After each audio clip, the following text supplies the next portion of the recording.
All right. Hi, everyone. Welcome to our session. I'm Rachel Pike, COO, Chief Operating Officer of Modern Treasury.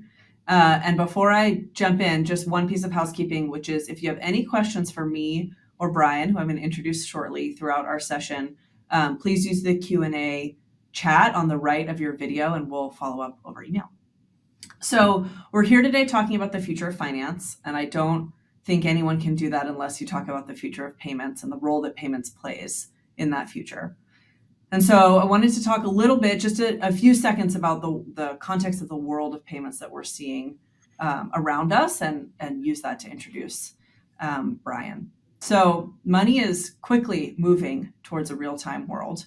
And more payments are being powered by software and software-defined business models. Instant payment rails are entering bigger and bigger markets, including the US, and AI is coming to power and enable workflows. So lots of different themes that come up in and around payments.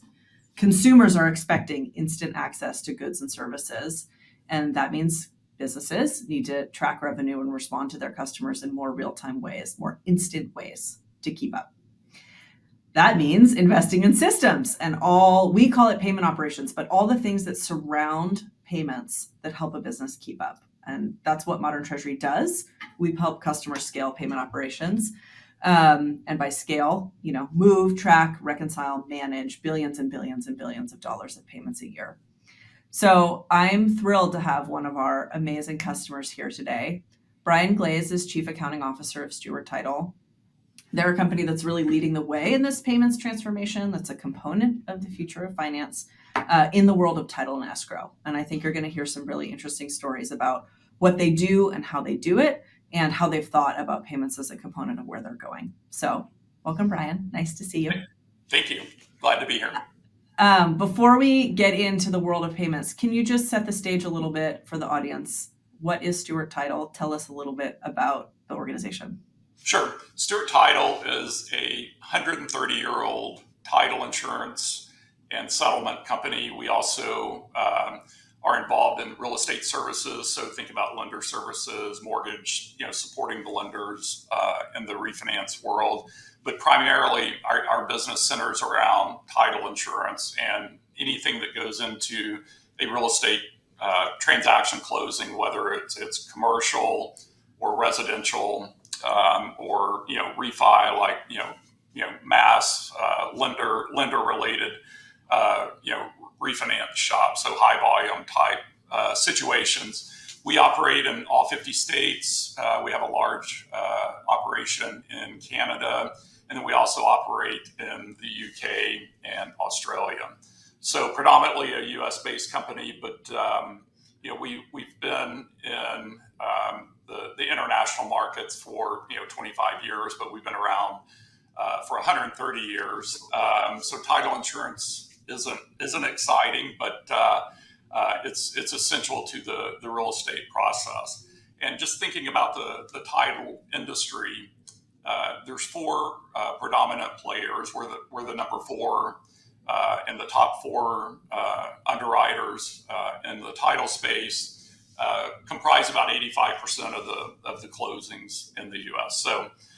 So pretty interesting, very very solid business, but not a whole lot of excitement going on. So talking about payments and kind of what we're doing is kind of one of the more exciting aspects of what we're doing. So it is amazing to think about a 130-year-old organization going through this type of modernization and transformation. How did you guys even start to think about it? Like, what was going on inside the four walls? Give us a look at what was happening.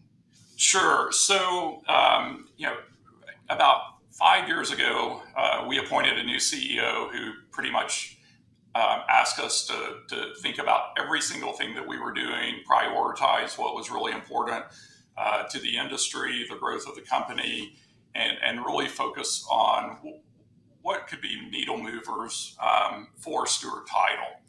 And so we actually started with basically a payment portal, building it internally and thinking about how could we pay staff appraisers or independent appraisers or real estate agents or any of the vendors that we interact with in a real estate transaction, how could we pay them quicker? And then, so we embarked on that initiative, and then about a year or two into it, started really exploring real-time payments. We knew FedNow was coming, and really started thinking, really doing a lot more forward thinking than we had initially thought about. So we started putting together a project, and we've got some really talented leadership in the escrow arena within Stewart. And so we really just took a hard look at everything that we were doing, and started thinking about where do we want to be in 5 years from a company. And it really comes down to like ease of use. We want our customers to enjoy doing business. We want to take the obstacles out of it. We want our customers, everything's moving at the speed of light. And you think about all the payments are, how many payments are done on your mobile device? I mean, you're not going to the bank anymore. I mean, you want it to all be like seamless and real time and all of that. So I think there's probably two components of the transformation. One is external, so facing your customers and your end users, and one is internal. The external one is what you just described. What does this actually mean in the future? Like, I'm going to walk into a Sunday open house and buy a house, not on my phone, but buy a house on a Sunday. Is that what you imagine? You could, or we could close the transaction on a Sunday, and if you're the real estate agent, by the time you get to your car, you've got your real estate commission in your bank account, and it's cleared. I mean, it's not deposited, but it's available 3 or 4 days later. So the other thing, or you're not going to your bank and depositing a check and doing all that. You lose the check, and a lot of things go wrong when you write paper checks. And so so it's really so paying our vendors, paying the participants in the transactions, but also if you're the buyer, kind of to your point, if you're the buyer and you find a house and you've got the contract done and you want to make your earnest money deposit, you can do it on your phone. You get a link from the title company, and a few clicks, and the title company has the earnest money deposit. So a lot simpler. You're not going to the bank, getting a cashier's check and taking it to the title company, or dropping it off at your real estate agent's office, or any of those types of scenarios. So it's much more efficient, much cleaner, much safer, honestly. So sort of amazing to imagine. Yeah, in the cleaner, more efficient vein, I assume that the surrounding operations of managing something like waiting for Brian's payment and it comes in 15 seconds later, it just makes operations much more streamlined. Tell me a little bit about that. Yeah, absolutely. I mean, the internal efficiencies are incredible, and that was in any big company, you've got to prioritize strategic projects, and we have plenty of projects that we could be working on. But when we started looking at the business case for this, not only so you're taking wire transfers, you're taking paper checks, both of those are high cost transaction types. You're taking those out of the system and replacing those with real-time payments, FedNow or same-day ACH, any of those, more streamlined, faster type payments. And, quite frankly, you're going from a $10 or $15 per transaction to, $1 or less. Right. So, and then on top of that, you're cutting out the reconciliation of checks and lost checks and checks that never get deposited, and escheatment, everything that goes with all of that. And so it really frees up internal staff to work on other more important things, but also is it's a very compelling business case. Yeah, I was gonna say you literally just walked through the components of ROI Yeah, of exactly. what this. I mean, because these types of transformation projects are big. They're big to break off, but there's so much there for the organization at the end. When you wanted to get started, so you had this vision of the future, you did all this thinking over many years, and you want to get started. How did you actually do it? Like internally, who was in the organization, sort of thinking about these early steps? Yeah, so it was a cross functional team. So we've got so in title you've got title production systems, and that's what really runs the process at the office level or at the transaction level from the business side. And so we're actually in the middle of implementing a production system now, and so we have the team there. We have our escrow accounting team, which all of that work is centralized, and so we have team members there, and then obviously from a risk perspective, we have security and enterprise risk are involved to make sure that everything that we're doing is we're not breaking anything, and we're also not creating more risk for the company. Yeah. So so it was a very, very cross-functional team.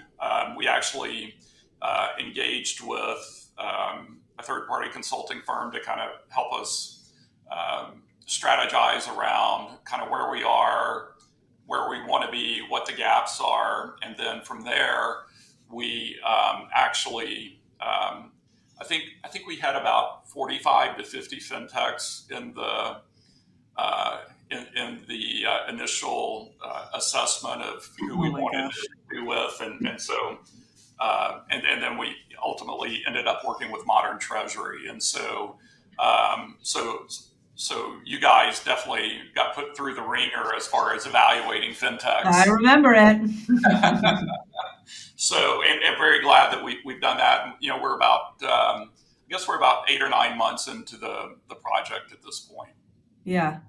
So I'm going to talk to you about the end state that we are going to get to, but you mentioned something quickly I wanted to come back to, which is you talked about efficiency and streamlining and end user experience, but you mentioned something about safety. So tell me what you were alluding to there. Yeah, so in the real estate transaction process, there's a number of touch points where things can go off the track pretty easily, and so you've got seller impersonation fraud, making sure that we've got to make sure that we know who the parties are. Yeah. You've got the potential for wire fraud, and so you want to make sure that you're sending money to the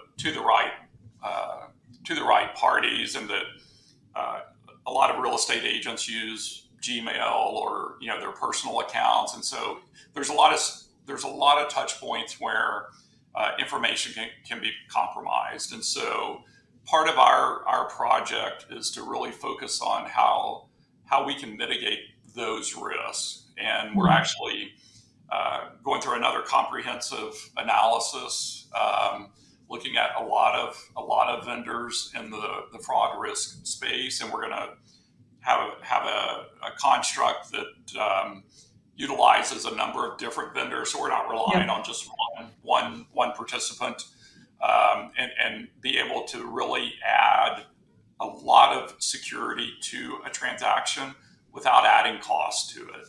Right. So it's really it's very interesting, and um, it's it's almost as interesting as kind of the modern treasury piece of the project. But it's at the end of the day, we should have a very secure framework for transacting payments. Yeah, it goes hand in hand with moving to Yes, this instant world and sort of entering, I think this is some of your words, entering the payments flywheel, right? Stewart gets paid faster, your agents and end parties, all the users get paid faster, and therefore like the number of deals you can process goes more quickly and revenue increases. I mean, that's the yes, whole goal. Costs go down and that's the revenue goes theory. up. Yes, for sure. Yeah. Yeah. So that's the end state we're working to. Can you tell me a little bit in the end state world, like what does the more automated workflow look like for you if you're thinking about from a finance, this is the future of finance, so as a finance organization looking at how Stewart operates, what does that type of future hold?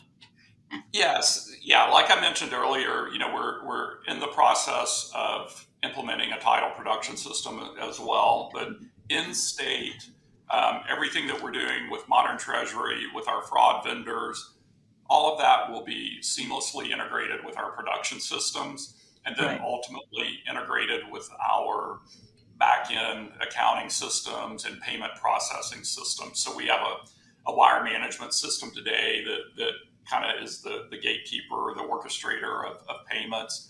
But that goes away in lieu of the more modern and faster payments capabilities that we're going to have. And so it'll be significantly more streamlined, more integrated, less manual processes. You won't ever get 100% of the checks out of the universe, but Yes. if we get 70, 80, 85% of those more archaic payments out of the way, then that really takes a lot of the burden off the back office teams of having to follow up on stale checks and wires that are we're not sure what account they went to and trying to reconcile with the bank and everything like that. So Yeah. Yeah. it, All that edge case chasing. yes, So reducing OpEx, which is less manual workflow, but also less opportunity for errors, all this stuff. It's automatically all connected into these, all the systems are connected to each other. I mean, it sounds pretty amazing for a finance organization looking in, which yeah, is the second side of the coin of looking out.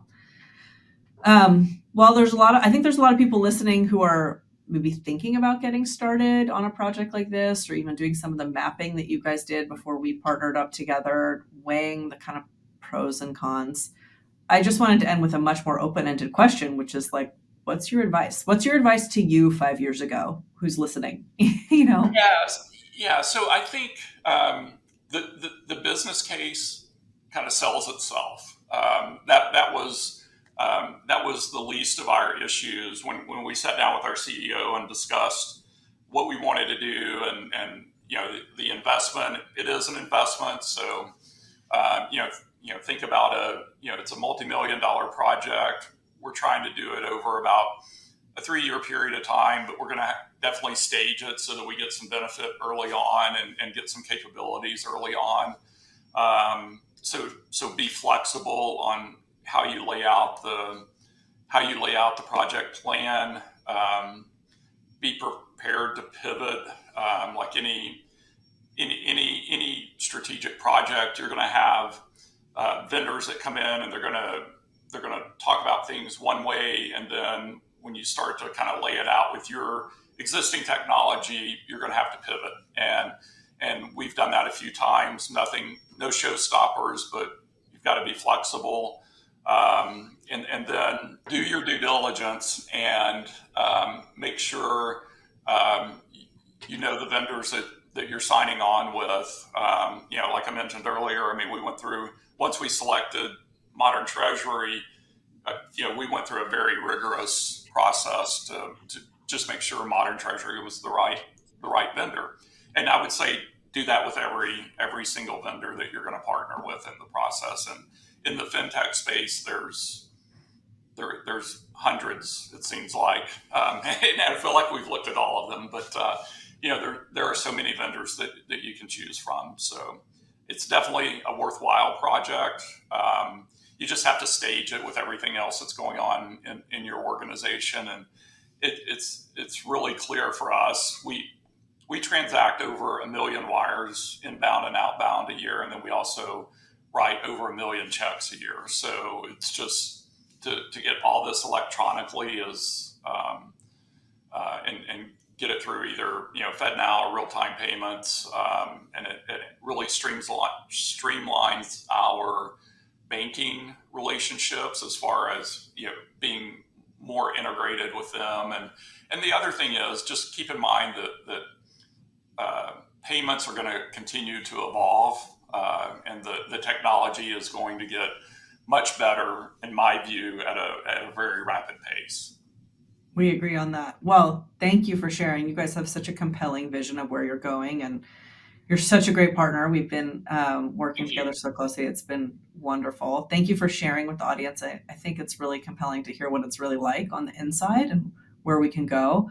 And I agree, the future is only going to keep changing at a more rapid pace than Yeah. before. So hopefully you pick partners that can grow with you and grow together, which is the path Stewart and Modern Treasury are on.